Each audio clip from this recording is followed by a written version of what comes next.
has a few minutes at the end of his talk, and I want to thank him again for being part of the conversation this morning, and I'd like to turn it over now to Dr. Pacheco.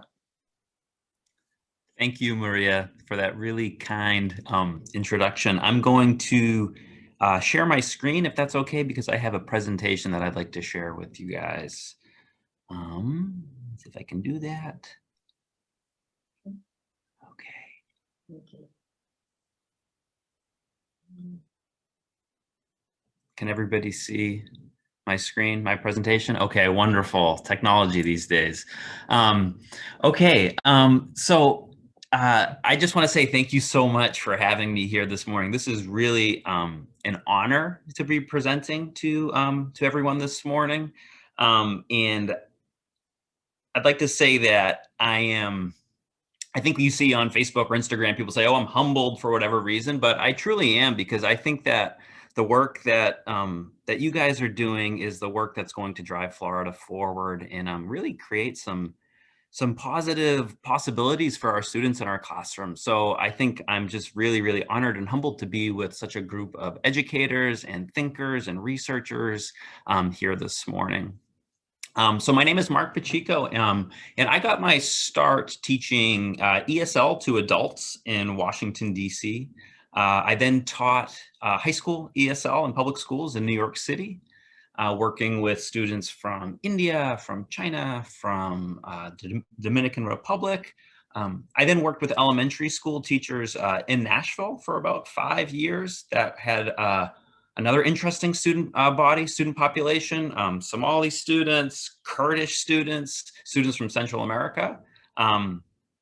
And now I'm here at University of Florida in Gainesville. I think across my experiences, the thing that I've noticed the most is the strengths that students bring to the classroom. I was a teacher in New York, and I did not speak Korean. I did not speak Mandarin. And oftentimes with my students, I realized, wow, they had a lot to say, but they didn't necessarily have the English to say it. So that kind of began my quest to think about, geez, how might I, Mark, as a relatively bilingual speaker, how might I work with a student from Northern Africa, right? From Egypt?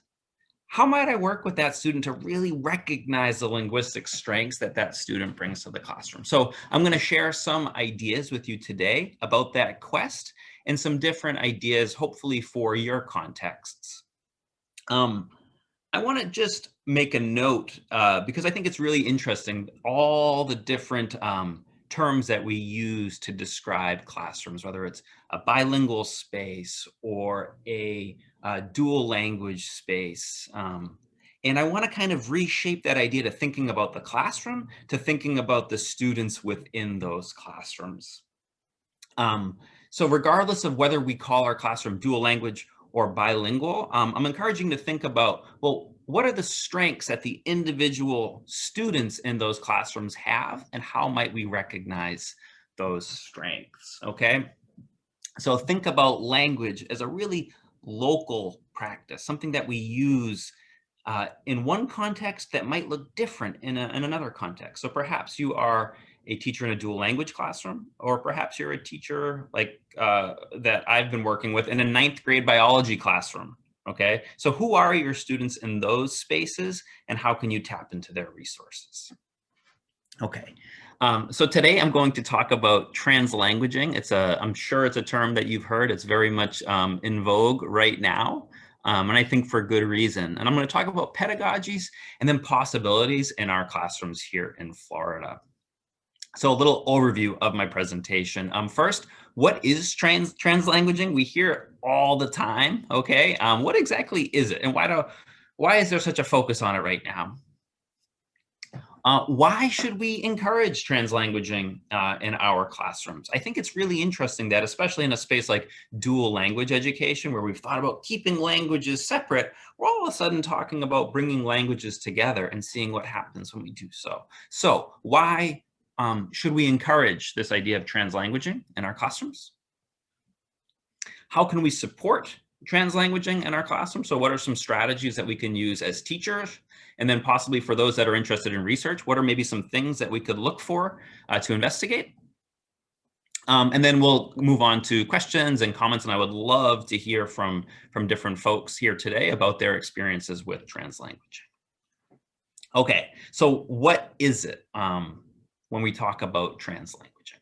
Okay, so for a long time, we've thought about language as these kind of two silos, okay? And so you have your L1. So think about this orange circle as an individual speaker, okay, as a person. You say, okay, that person speaks Spanish as their home language or Mandarin as their home language, okay? Then we had this idea, oh, a student then possibly by the time, maybe they go into 6th grade and they start studying a second language, okay? So perhaps the L1 is English and then they start learning Spanish in middle school. However, this isn't really the linguistic realities of many of our students, okay? We have what we might call simultaneous bilingual students, okay? So students growing up that are hearing languages at home, languages in their community. So we don't necessarily see this strict separation of languages in our lives, okay? We also don't really have this strict separation of languages in our heads, okay? So we don't have these two separate silos where it's like, okay, Mark is speaking English now, and then Mark, he's this other Spanish speaker all of a sudden. So instead of thinking about students' languages as two separate languages that never interact with each other, or when they do interact, there's some kind of interference or conflict, translanguaging asks us to think about language as one holistic system of resources. Okay, so when our students are in our classrooms, it's not like they've just turned on their English brain or they've turned on their Spanish brain. Okay, Mark, my brain always has access to English resources, Spanish resources, Italian resources, French resources, and then depending on the context that I'm in, I can use these resources strategically to negotiate, strategically to make meaning, strategically to help me understand a text. Okay? So this is, I think, a relatively big paradigm shift, a big change for thinking about our students, right? To stop saying, well, okay, they're in my English classroom, so it's English only, to more like, wow, even though my classroom is in English, I know that my student still has Spanish going on, or my student still is bringing their Mandarin. So how can I, as a teacher, recognize that in my instruction? Okay, so translanguaging. I like the idea about trans, okay? So this is the idea of like transcending like the boundaries between languages, okay?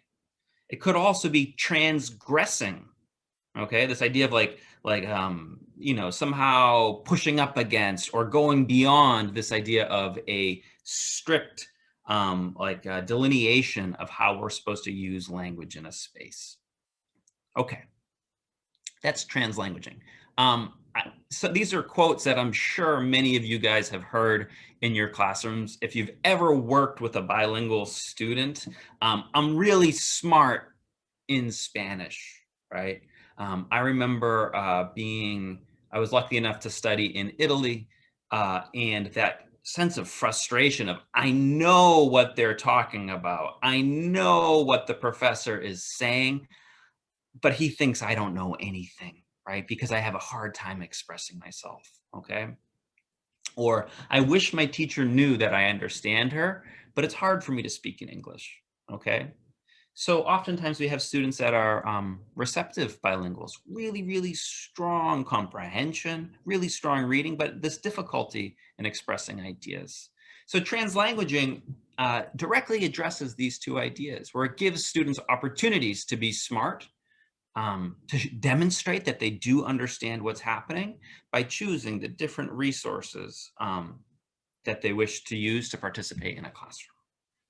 Okay, so just a couple ideas that demonstrate how we might allow students to use different resources in classroom spaces. So very simply, that maybe some of you guys have done this, reading in one language, discussing in another, okay? So for example, I work in a high school biology classroom right now, and a concept like photosynthesis, wow.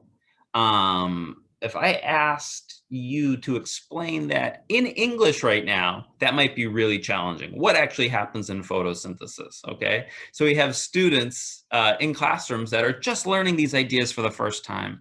And then we ask them to demonstrate their understanding of this really hard concept in English, okay? So what would happen if we started encountering photosynthesis and then turn and talk with your partner in Spanish, okay? Describe what actually happens in photosynthesis using Spanish, okay? Because the idea is we want students to understand what photosynthesis is. We want them to use different resources to help them understand that concept. Okay, another idea. I've done this activity with younger students, elementary students, writing letters, for example, using multiple languages. And this is great because you can start to raise students' awareness of using languages to recognize different audiences, which is super important for our students. It's also an opportunity to connect the classroom to the community, right? Make connection to students' lives outside of school within your classroom space. Another idea, comparing how we say it in one language with another language. If you are a Spanish and English bilingual, you know that there are so many examples and fascinating examples like dar a luz, right? Like to give birth. But in Spanish, it's like to bring to light or to give light. Wow. So what do we learn about this idea of what we think about giving birth, right? Whether it's in English when we're talking about it or in Spanish. It seems like there's something much more poetic and powerful with the idea of dar a luz versus just to give birth. I was teaching high school students in New York City, and we were reading Macbeth. And in Macbeth, he's faced with this challenge that he decides to kill the king. Wow, okay, regicide, this awful thing. And I remember talking with my Chinese students, and they drew the symbol for king in Mandarin, the character for the king. And the character in Mandarin has this idea that the king unifies the heavens, the sky, and the earth. Okay, so the king isn't just this person with like a lot of responsibility. It's like, wow, no, the king has this divine importance. So we talked about the character, and then you realize, oh my gosh, Macbeth is going to kill the king. That's a pretty terrible thing to do when we understand how important a king is. And we got to that through examining the Mandarin character for king. I don't speak Mandarin, by the way, but that was an opportunity to investigate that with my students. And then lastly, I think this happens very commonly, describing new vocabulary in multiple languages. We do vocabulary work with our students all the time. And it could be something as simple as you have a picture, you have a word, you know, perhaps a translation. I think it's even more interesting, however, rather than just giving a translation, asking students to write about the word in a second language. Okay, this is a skill that bilingual people do all the time, and we don't realize it. Okay, so for example, when you can't remember how to say octopus in another language, you might not have the vocabulary word, but you could say, oh, I know, it's the animal with 8 legs. Okay, so bilingual people are used to this kind of what we call circumlocution, talking around a topic all the time. So I think that's a real strength that we can ask our students to build on in our classrooms as a way to get at new vocabulary. Okay, so those are just a few quick examples of translanguaging and translanguaging pedagogy, a way of, I like to think about leveraging, meshing, comparing, contrasting different resources in the classroom. So why should we do that? What's the good of it? Because we know it's really challenging to do. And it's interesting. The research is very strong to say that, yes, this is a good idea.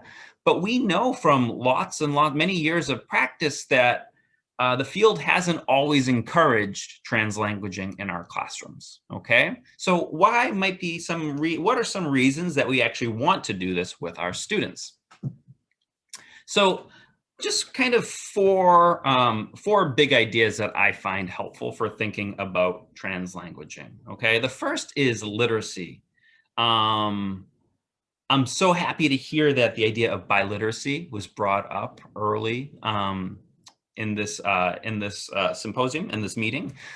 So because we know that when students have opportunities to access their home language resources, when encountering a new language, it supports their reading comprehension, okay?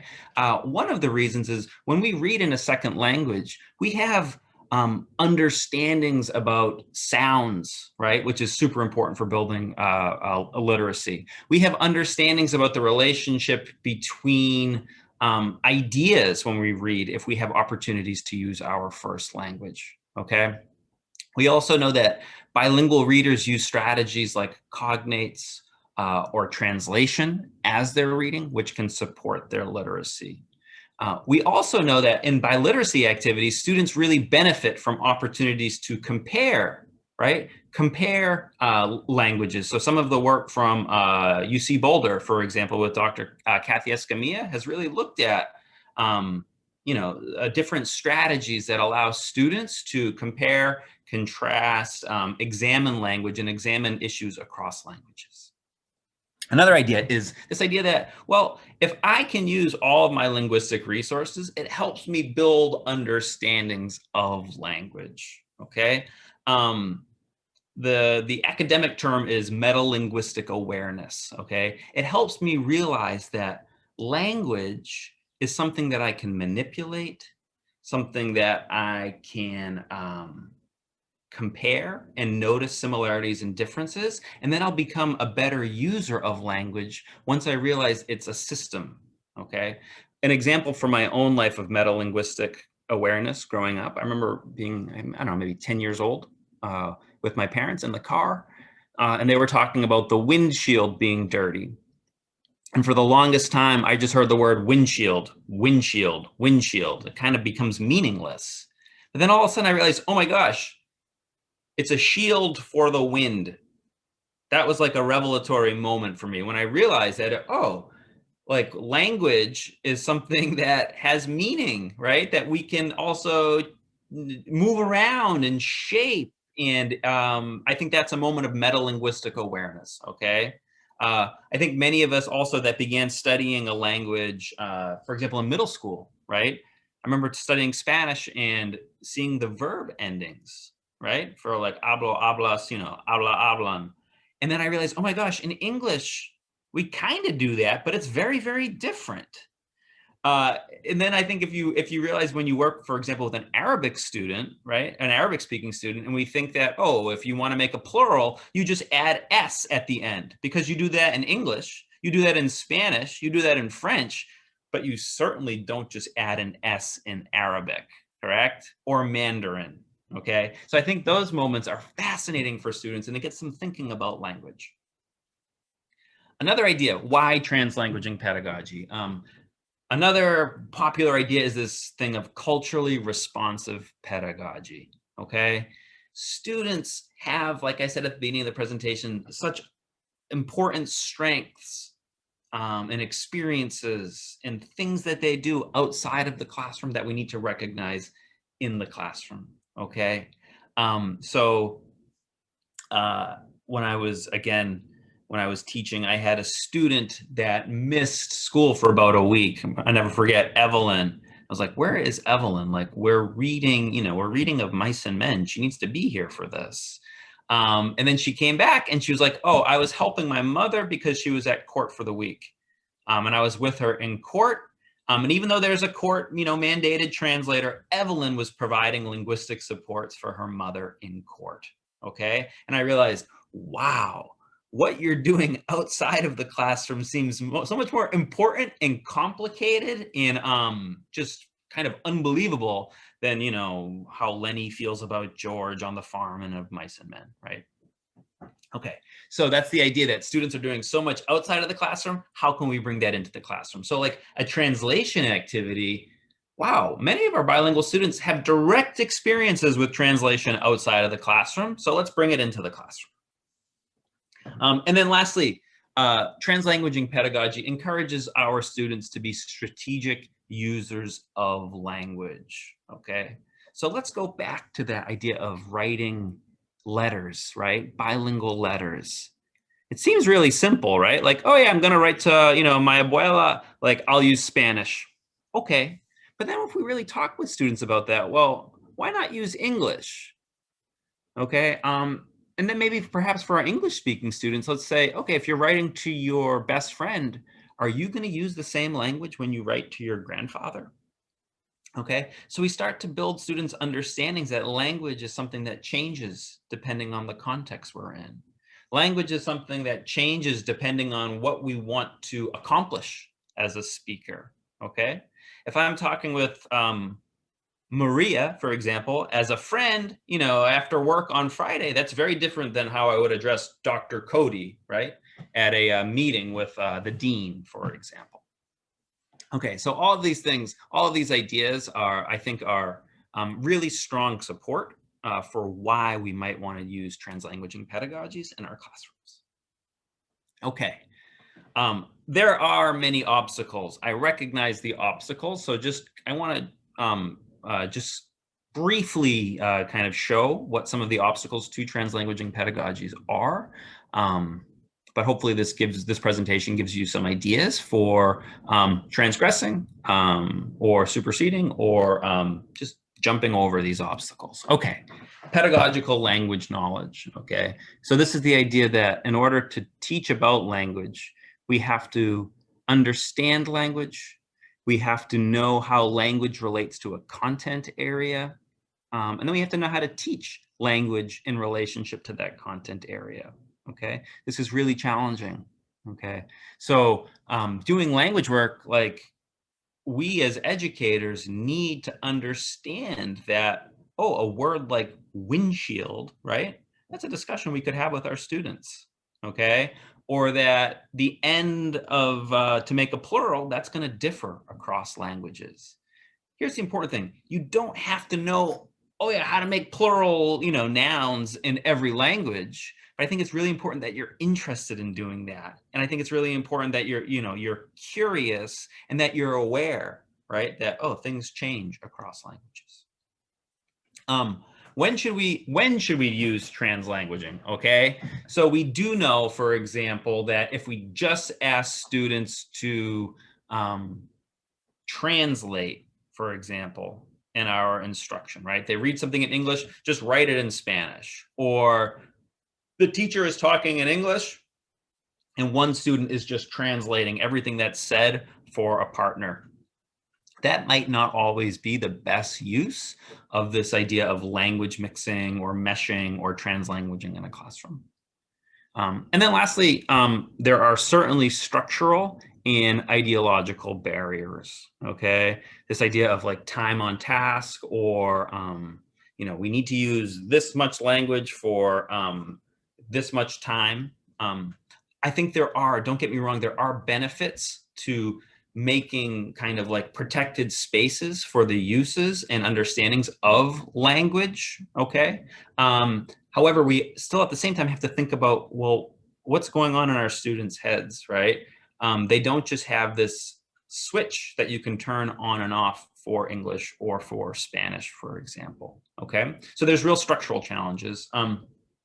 There's also ideological challenges, right? How we think about language, how we feel about language. I think that especially I'm working in content area classrooms right now, and the idea of focusing on language in a science classroom, well, no, we need to talk about photosynthesis, and especially because there's an EOC, right? There's an end of course exam, so I'm not going to talk about language. That's not my job. Rather than thinking, wow, language is this really rich tool and vehicle that's going to support my students in understanding something like photosynthesis. Okay. So before I get to some examples, we do know that there are growing numbers of bilingual students in our classrooms, okay? These are, I think, are even old numbers, so perhaps there's more right now.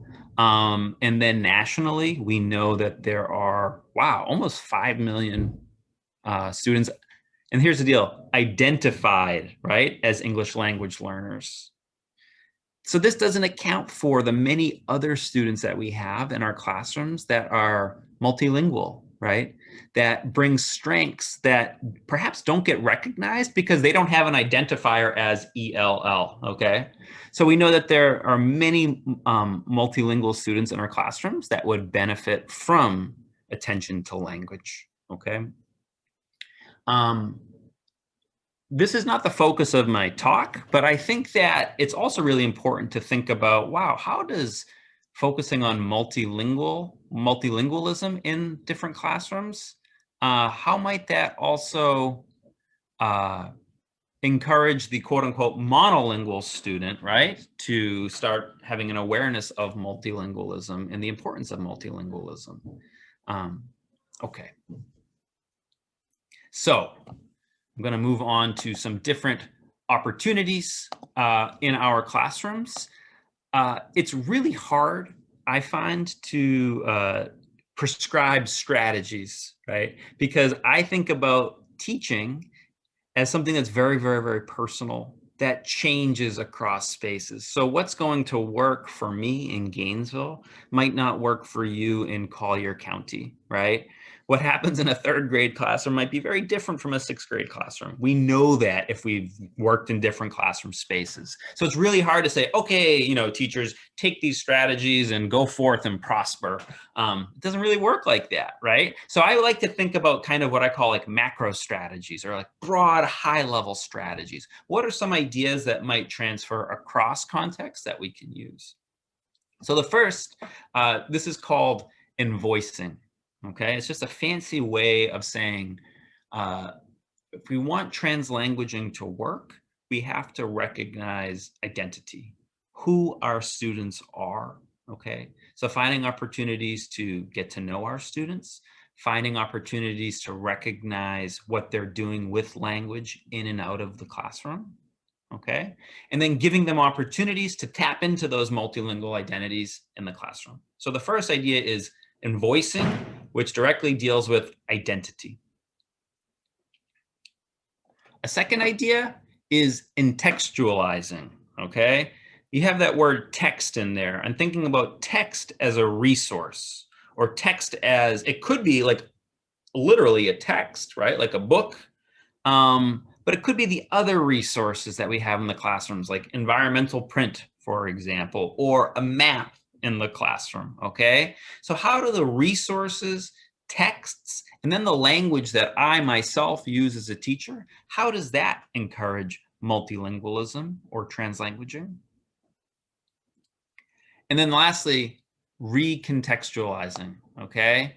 This strategy asks you to think about your classroom and how might you shift, okay? How might you shift the context of your classroom to encourage multilingualism, okay? I think about, I'm from a very big Italian Catholic family, okay? And that's a very, Christmas, for example, is a very specific context, okay?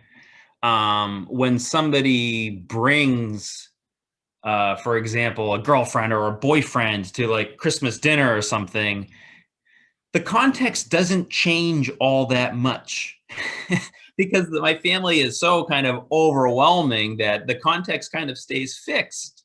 But what would happen if we could find a way of like shifting Christmas dinner to like allow other people to speak besides my loud uncle, right? Like, so there are ways in classrooms to shift like, well, okay, I know we only speak in English in this space, but what would happen if we found a way of encouraging language norms or language use that makes the space multilingual? It's difficult to do, and it takes time and it takes energy. But that's the last strategy, recontextualizing, okay? Thinking about our space and how we might shift what we value within that space. So I'm going to give an example of each of these strategies with a different translanguaging pedagogy that I've been lucky enough to see in different classrooms, okay? So our first is invoicing, okay? Identity work. This project I did in Nashville with 7th grade teachers that had Kurdish, Somali, Vietnamese, students from Central America, very, very, very, very diverse student population, okay? Multimodal composition is this idea that you create a text or a project using digital resources. So for example, a PowerPoint, okay, or a YouTube video, okay? So you're composing not just using text, but using images, sounds, multiple languages, okay, voice recordings. So in this project, it was an 8th grade language arts classroom, okay? And the students were reading a text called A Warrior's Heart, which was about heroism. Okay, this book is actually about Eric Greitens, who I think is the governor of Missouri. So he wrote about his experiences in war. So the text is about heroism. Students then interviewed and recorded a conversation with a hero in their lives, okay? So we're asking them to go home and talk with a family member, for example, about some kind of heroic experience that they were part of. Interesting, because even though this was an English-centric classroom, well, my Vietnamese student, when she interviewed her mother, you can imagine she spoke in Vietnamese, right? And recorded that interview in Vietnamese. Students then created a digital presentation that examined themes of heroism within the text and within their lives. Okay, so the presentation is encountering this really important theme across contexts. And then they shared presentations with their classmates. And in the presentations, I'll give you some examples that included home languages, songs, and texts, etc. Okay, so how is this invoicing, right? Well, when we think about, for example, that student that speaks Vietnamese, like who she is, right? What matters to her, you realize that language is really important to her. Her mother is really important to her. So if we want, again, I don't speak Vietnamese, right? But when I find a way that my student can recognize or tap into or access an important part of her identity, we see that language is really important, okay? So these are just 2 examples of her slides, okay? I don't read Vietnamese, but I'm assuming that says something about becoming a new hero in a new world. That could be a conversation I have with her as a teacher. She describes Vietnam. I had another student talking about her mother's hard work, okay? Working in restaurants, for example. Well, how is this an example of translanguaging, right? We just have text in English. It was kind of cool. So this little voice recording box, let's see if this works, if you can hear. Yo escogí esta fotografía porque se conecta al trabajo de mi mamá. Ella trabaja a un restaurante donde ella nos provee con los recursos necesarios. Ella trabaja muy duro y por esa razón yo la quiero mucho. So very simple, right? But an opportunity, again, for her to kind of connect to her identity in an important way. Okay, so that's our first example of multimodal composition and identity work, right? So how do we encourage translanguaging? Tapping into students' identities, finding ways for them to express their identities in our classrooms. Okay, my second example relates to intextualizing, okay? Intextualizing, creating resources that are multilingual, okay? And using multilingual resources in our classroom. So I'm continuing to do this work on translation with students. This type of translation, we call it strategic because we have this idea that it using translation can help students' reading comprehension. So I'll kind of go over the strategy. So a student might read a paragraph of text or perhaps a poem in one language. So perhaps they're reading in English, okay? You as a teacher might then work with the students to summarize the text, the main idea perhaps of the text. Then you as a teacher would choose an important line of the text that relates to perhaps this main idea, okay? So if you're reading the scene in Romeo and Juliet where Juliet is on her balcony and Romeo is hiding out kind of like in the bushes, and she says, "Romeo, Romeo, wherefore art thou, Romeo?" Okay? Wow, that's a really important line of text. It says something really important about a major theme in this book, okay? So you might ask students to work in pairs or in groups, okay, to translate this line into another language. Okay, so students translate the line of text into their home language or a different register of speech. I've done this activity in classrooms with, for example, Spanish speakers, then students that are monolingual. So asking the monolingual students, how might you text, if Juliet was texting that line, what language might she use? Okay, it's kind of a cool activity. And then you share translations and compare translations with the class, okay? So I think this is interesting because very quickly you understand it gives students an opportunity to engage with the text rather than just kind of blow through it and on to the next thing. So a line like this, "Oh yeah, I know what it means, wherefore art thou, Romeo," but it actually means Romeo, like, why are you Romeo? It doesn't mean where are you, right? So like that could be a really interesting discussion. It's not about where is he, it's why are you Romeo, right? Why do you have to be this person that my family hates? Why can't you be somebody else? And then it's like, a rose is a rose is a rose. No matter what you call it, you'd still smell as sweet, So why do you have to be Romeo? So I think that's kind of like a really great opportunity for students to engage with a text using the resources they bring. We created this. This was Kurdish-speaking students. Interestingly, Kurdish isn't a language. It's a people, and they speak different languages. So the language of this group was called Bahdini, Bahdini. And they translated a line that said, "Meg was the first friend that I had in America." Okay? And this is two separate groups that are translating lines. I don't speak Bahdini, but me as a teacher, I'm like, wow. I notice one says Meg Aweli and the other one says Meg Havala. What's going on there? Okay? Then you could have a discussion about perhaps syntax or word order with students. Okay? I just noticed right now, one says Americai. Okay. So that's an interesting discussion you could have with your students. Okay. Again, I don't speak Bahdini, but me as a teacher, I can recognize, hey, we've made this multilingual resource. Let's talk about it.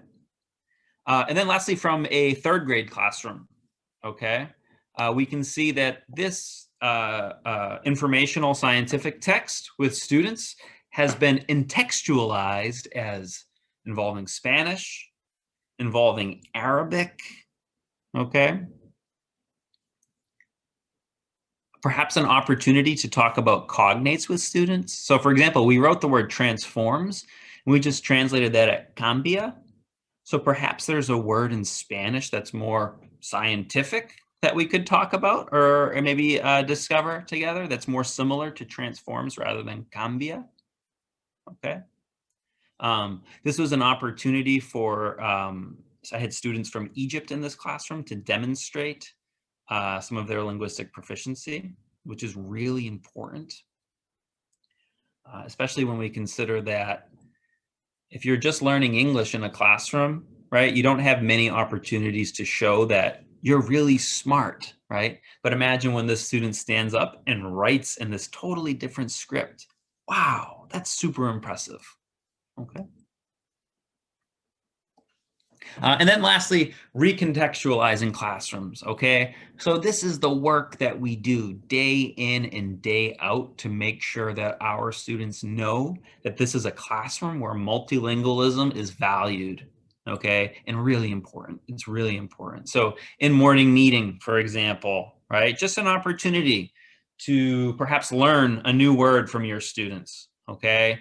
Or to discuss, something perhaps that you encountered outside of the classroom that maybe involves multilingualism, okay? This is another opportunity, right? So it's similar to the vocabulary that I talked about earlier, okay? So what's the new word? The new word in my language, or a description of the word, right? So we have to change the space. So in doing that, perhaps we have to change some of the resources. We have to give students opportunities to speak in a separate language, okay? Day in and day out. And then lastly, this teacher working with third grade students, bringing in multilingual newspapers. You can't see her face. I don't know if you can in this presentation, but she's not a Spanish speaker. She grew up in Louisiana and learned some French, right? But she has access to these multilingual resources in her community, brings them into the classroom, okay? Well, why should she do that? Well, one, it encourages multilingualism, right? It says that this classroom values other languages. But the lesson she was giving was about text features, okay? So we know that if you attend to text features, for example, titles, for example, images, captions, that supports our reading comprehension, okay? So you could ask students to identify the title in this newspaper. Even though they don't speak Spanish, right? We can still use this newspaper to learn about text features.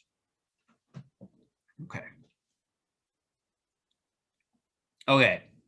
So just kind of in closing, before we get to questions, I just came up with a few questions that we could ask ourselves as educators when we're trying to design translingual or translanguaging pedagogies in our own classrooms, regardless of whether we call them dual language, bilingual, English only, or mainstream classrooms or content classrooms. So first, getting in touch with your students, okay? Putting yourself in the mindset of your students. So what languages do my students speak with friends, with family members, with each other, in the hallway, on the playground? And then how do they feel about using languages other than English? This is a really important question. We have this idea that, of course, my student will want to speak in Spanish, right? Not necessarily, right? And I've encountered students where it's like, I can say it in English. I don't want to use Spanish, right? And I realized, well, the only times the teacher was asking the student to speak in Spanish was when the student didn't know something in English. So therefore, whenever the student would use Spanish, it would demonstrate that they didn't understand English, that they needed this crutch, okay? So we have to think about well, how does my student feel about using a language other than English, and what might be my role in shaping a space where Spanish or Mandarin is a marker of strength rather than a marker of deficiency. Get in touch with yourself, right? So thinking about ourselves as multilingual. I think it's also really interesting when we think, if some people say, oh, I'm monolingual. I've never met a monolingual person in my life. I don't think they exist. Where does this idea come from of monolingual, right? We encounter Spanish, we encounter French, we encounter other languages all the time. And then when you think about different registers of speech, right? Wow, that's almost like separate languages. When I see what my nephew does on his phone, the language he uses, that's like a separate language. Even though it's in English, it's like a whole new language, okay? So how do you feel about using languages other than English? What's your ideology? What's your attitude towards it? And then do you have any language learning experiences that might help you relate to students, okay? I think it's so great when we're able as teachers to say, wow, I remember what it's like to be in a position where I feel powerless, or I feel uncertain, or I feel ashamed or vulnerable, right? So maybe recognizing that within ourselves as a way to help us help our students. Get in touch with your instruction, okay? Where are there opportunities for students to collaborate, okay? How can you invite students' expertise and experiences into your instruction, okay? I did my dissertation work in a classroom where I really wanted to see translanguaging happen, right? So I was looking for instruction. And then I realized that, like, wow, this instruction that I'm seeing doesn't really encourage language use in general, never mind the use of multiple languages. So think about your instruction. What opportunities are there for students to speak, to mull over ideas, to ask questions, and again, like to work with a partner, for example. If we want to see translanguaging happen, perhaps we have to see language happen first.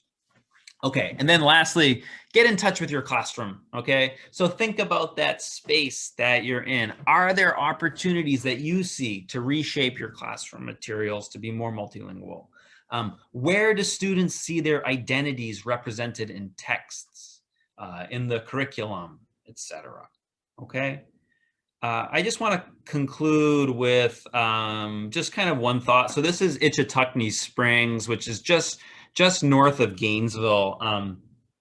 Everybody here in Florida knows just the kind of the beauty of the state that we're in. It's really remarkable. I'm from the Northeast, Massachusetts, and it's like, oh, there's like a decaying factory, right? And then you go to Florida and you're like, wow, this is spectacular. Okay, so if you haven't been to the Springs, I would come up north towards Gainesville. They're wonderful. So a few ideas that I think about translanguaging with this picture, right? So it's like we have these two kayakers, but it's like, well, what happens when we only kayak with one hand? Where do we go, right? It's like, well, you go in a circle. You don't get anywhere very fast. And that's the idea of, monolingualism, right? If you're just using one resource, it's not very productive. What happens when we encourage students to use multiple resources when kayaking down the river? Use both hands when kayaking down the river. You get somewhere very quickly. And then lastly, I've been thinking a lot lately about classrooms as ecologies, right? So the people in the boat, they have this relationship to the water. The water has this relationship to the animals have the relationship to the plants, etc. And if one thing is off, if one thing shifts within that ecology, it has ripple effects. Something else shifts, okay? So it's like, well, yeah, what could you imagine what would happen to this space if we lost some kind of, fish that we don't even see with the naked eye, when we're on our boats. But if that changes, the whole ecology shifts. So think about language use in your classroom, right? What are the little things that we can shift to encourage translanguaging, right? Or what are the little things that perhaps we're not even aware of that need to be shifted that could change language use in our classroom spaces? So I hope this is encouraging for, again, tapping into identities, resources, and contexts for a way to make our classrooms more multilingual, to make translanguaging not just possible in classrooms, but also productive for our students. Thank you for listening. I would love just kind of some broad questions. Perhaps a really rich example of translanguaging in your classrooms or in your research. And then also, like, what are some of the challenges you face? Because I think it is one of these very popular ideas, but it's really challenging work. So I'd love to open it up to the floor if we have time. Maria, I'm not sure if I went over or under, but I'd love to hear your thoughts. It looks just perfect. And for timing, It's just 11 past the hour, so we have at least 4 or 5 minutes, and then we just have planned a short break. So please go ahead. I think Edwige the first. Just a couple, just a comment and to share. First of all, Dr. Pacheco, that it was just absolutely excellent. It was wonderful. Thank you so much for everything that you shared. Just a quick note, and it set me back when I taught third grade. Can you still see me? Yes. Okay. When I taught third grade many years ago, and one of the things that we did, we weren't calling it translanguaging then, but one of the things that I did in my classroom and my students loved was the etymology of words, because what I wanted to do was combine vocabulary with history. And these were third graders. Mm-hmm. Not only did they love saying etymology because it made them feel like they're grown-ups, they can use big words. So we used the term etymology in the classroom. And what we would do is that I would introduce a vocabulary word and they had to look up the origins of those words. And so we had the words, and then, so one student would look up the origin of the word and then come back and say, oh, this word came from, let's say, Spain in 18, what have you. And then another day, another student would come and say, no, you know what? I found that it was somewhere else in France, 18 something else. And said, wow. And so we had this all over the classroom with all the words and where they came from. And not only, again, were they so excited to see that words are really alive, and they come alive and they have a history. And so they were learning history as well as vocabulary words. It was incredible. The other super quick point, because I want to let other people speak, is the point that you made about how do you feel about using languages other than English in your classroom. And we make that assumption sometimes that students just want to use a language. But as a Haitian Creole speaker and having taught in Haitian classrooms, that whole dynamic between Haitian Creole and French, and that sometimes teachers were not aware of the fact that some Haitian students did not want to say initially that they speak Haitian Creole, but Haitian Creole has evolved, and now it's enjoying a greater status among Haitians to the point of wanting to say, yeah, I speak Haitian Creole. But you still have the pocket of students who they don't want to say that they speak Haitian Creole, but that they speak French. But as I said, it is incredible, and as you said, actually, it is incredibly important that teachers know how do children feel about acknowledging that they speak a different language other than English. Incredibly important point. So that's what I wanted to share. Thank you so much again. Good, thank you. I see, if we have a moment, I see we had a question from Lorena Kogan. Yes, that's me. Hi. Hi. This been amazing. Now my question is, how can we help our administrators understand the importance of translanguaging? Because administrators, when they come into the classroom, they expect, okay, I want to hear only Spanish. But I do know and I value, everything that Dr. Pacheco was saying, and I agree 100% with what you said. But it's hard for administrators to comprehend the importance on how we can build on that. And also, how can we help other teachers not fall into, you know what, I have to explain it really fast because I don't have time, so I better do it in English. Or, I mean, there's so many gaps and there's so much misunderstanding. I think that's a wonderful question, Lorena. Are there any administrators here right now that want to address that, or people that work with administrators? I'd love to hear. It's not necessarily my area of expertise. So I would love to hear if anybody has any ideas for that.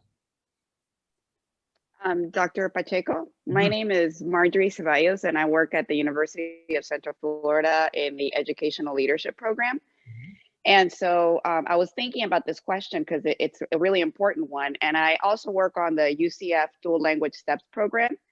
And part of what we do is we facilitate a principal PLC across participating school districts and schools. And so what I would say, Lorena, is part of what needs to be done is administrators need to have a mental model of what translanguaging looks like in the classroom and what is appropriate pedagogy for when translanguaging is occurring in the classroom. So part of that is helping administrators understand, and maybe that's a conversation between you and your administrator.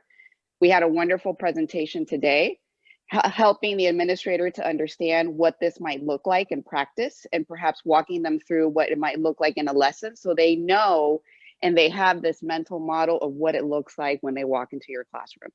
I would say is an entry point in order to start to have these conversations with administrators. Thank you. Is there a way I can get the recording of that, you know, what Dr. Pacheco just shared with us? Because I took notes. I have tons of notes, you know. Yes, we are, just to respond, we are presently recording the entire conference. And so we will make that available to the registrants through an online link. And my understanding is we'll be able to put it also on the FABE website for members to access. Thank you.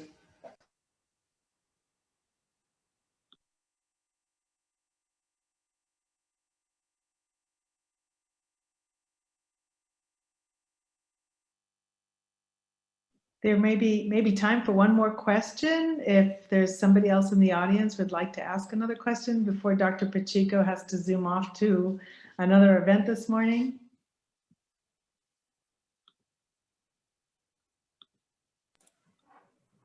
A question from Dari Celio. Yes, hello. I have a question. First of all, thank you. I would like to thank all of you because this has been so enlightening. I'm a senior music education major at Florida Gulf Coast University. And I grew up in Sarasota, Florida. We came to the United States, me and my mom and my sister, when I was 5 years old. And I had a first grade teacher who was excellent. And as far as I can remember, she was the only one that really was doing this before I knew what it was, the translanguaging, the using the available resources. My question is, how can we ensure that teachers and people in the education field are using resources, even if they don't really have to, because you never know. I know some of my teachers didn't know that I was an ESOL student and I didn't have to do ESOL anymore in middle school, but how can teachers and administrators use to their advantages the resources that we have to use and promote multilingualism and translanguaging? How can we make them aware of it? Can I say something? Yes. I think you were expressing yourself with his first grade teacher. The problem for me is that when a teacher feels like what they have to do is what you might or you want to do.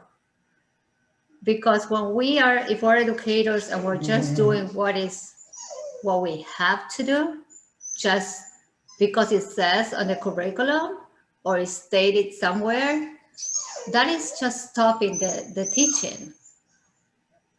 You know, by opening your eyes and by opening yourself to the many resources. We are searchers, we are researchers. We're always trying to get and give as much as we can. So if we are going by the lesson plans that the county is giving us, I feel that that's really sad. I mean, we have so much outside of what counties provide us. I would agree, especially like now that I'm in my senior year and I've done a couple of student teaching courses. I've actually done like 4 or 5, but I've noticed that when I have to formulate and write out my lesson plans, there is just very basic stuff and stuff that isn't really going to enrich education.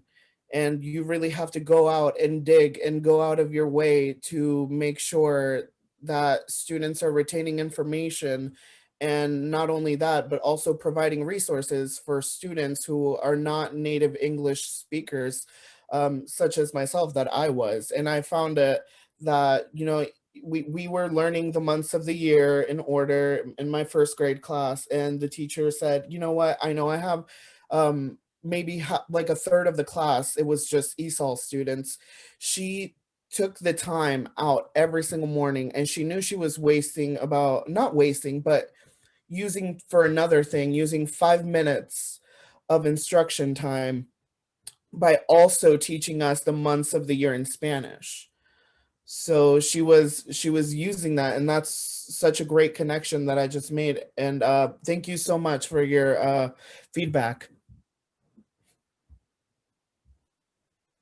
Can I just comment too to that point, Dari? I think that's something that Dr. Cody and I have been looking at a lot with the grant that we've been working on, and seeing that you can have teachers who are really motivated, and you can even have a district that expects you to integrate ESOL strategies, for example, but it really takes a motivated, empowered leader at the school level and ideally at the district level who regularly integrates strategies, and not just in an accountability way, but who holds meetings, makes this the focus of, you know, your early release day presentation, that kind of thing, because you need someone at the higher level who can create the momentum and build the culture, as opposed to just forcing accountability.